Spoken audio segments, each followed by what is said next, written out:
BJP MLC CP Yogeshwar ने पीर की शाम हुबली में कानून साज काउंसिल के सदर बसवराज होराती के पास अपना इस्तीफा जमा कराया है।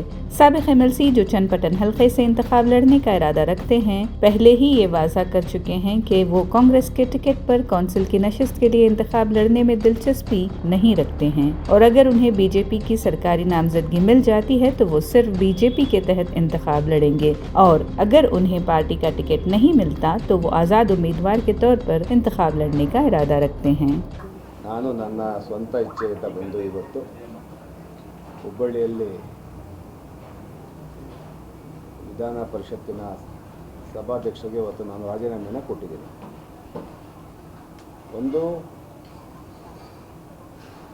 ಮಾನ್ಯ ಕುಮಾರಸ್ವಾಮಿಯವರು ಚನ್ನಪಟ್ಟಣ ಕ್ಷೇತ್ರದ ಶಾಸಕರಾಗಿದ್ದರು, ಅವರ ರಾಜೀನಾಮೆಯಿಂದ ತೆರವಾದಂಥ ಸ್ಥಳಕ್ಕೆ ಇವತ್ತು ಸ್ಥಾನಕ್ಕೆ ಉಪಚುನಾವಣೆ ಬಂದಿದೆ। ಆ ಉಪಚುನಾವಣೆಯಲ್ಲಿ ಸ್ಪರ್ಧೆ ಮಾಡಬೇಕು ಅನ್ನೋ ಒಂದು ಇಂಗಿತ ಇಟ್ಕೊಂಡು ನಾನು ಈ ತೀರ್ಮಾನವನ್ನು ಮಾಡಿದೆ। ಯಾವಾಗಲೂ ನಾನು ಜನಗಳ ಮಧ್ಯೆ ಇರಬೇಕು, ಜನಗಳ ಕೆಲಸ ಮಾಡಬೇಕು ಅಂತೇಳಿ ಸಾರ್ವಜನಿಕ ಬದುಕಲ್ಲಿ ಆಸೆ ಪಟ್ಟವನು। ಒಂದು ಅವಕಾಶ ಸಿಕ್ಕಿದೆ, ಹಾಗಾಗಿ ನಾನೇನು ಇಷ್ಟು ದಿವಸ ಇಲ್ಲಿ ವಿಧಾನ ಪರಿಷತ್ತಿನ ಸದಸ್ಯನಾಗಿದ್ದೆ ಆ ಸ್ಥಾನಕ್ಕೆ ರಾಜೀನಾಮೆಯನ್ನು ಕೊಟ್ಟಿದ್ದೀನಿ। ಮುಂದೆ ಬರ್ತಕ್ಕಂಥ ವಿಧಾನಸಭೆಯ ಉಪಚುನಾವಣೆಯಲ್ಲಿ ಸ್ಪರ್ಧೆ ಮಾಡ್ತೀನಿ। ಪಕ್ಷೇತರ ಬಂಡಾಯ ಸದ್ಯಕ್ಕೇನು ಯೋಚನೆ ಮಾಡಲಿಲ್ಲ, ನಾನು ಪಕ್ಷೇತರವಾಗಿ ಸ್ಪರ್ಧೆ ಮಾಡಬೇಕು ಅಂತ ಅಂದ್ಕೊಂಡಿದ್ದೆ। ಸಾಮಾನ್ಯವಾಗಿ ಈ ಥರ ಉಪಚುನಾವಣೆಗಳು ಬಂದಾಗ ಪರ ವಿರೋಧ ಈ ಥರ ಸುದ್ದಿಗಳು ಹರಡ್ತವೆ।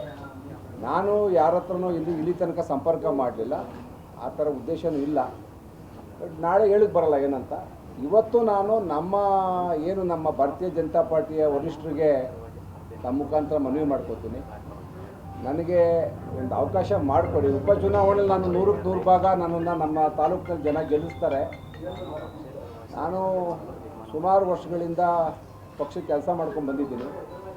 ಕುಮಾರಸ್ವಾಮಿಯವರು ಕೂಡ ನಿಮ್ಮ ಮುಖಾಂತರ ಮನವಿ ಮಾಡ್ಕೋತೀನಿ, ನನಗೆ ಒಂದು ಅವಕಾಶವನ್ನು ಮಾಡಿಕೊಡಿ ಅಂತ ಕೇಳ್ಕೊತೀನಿ।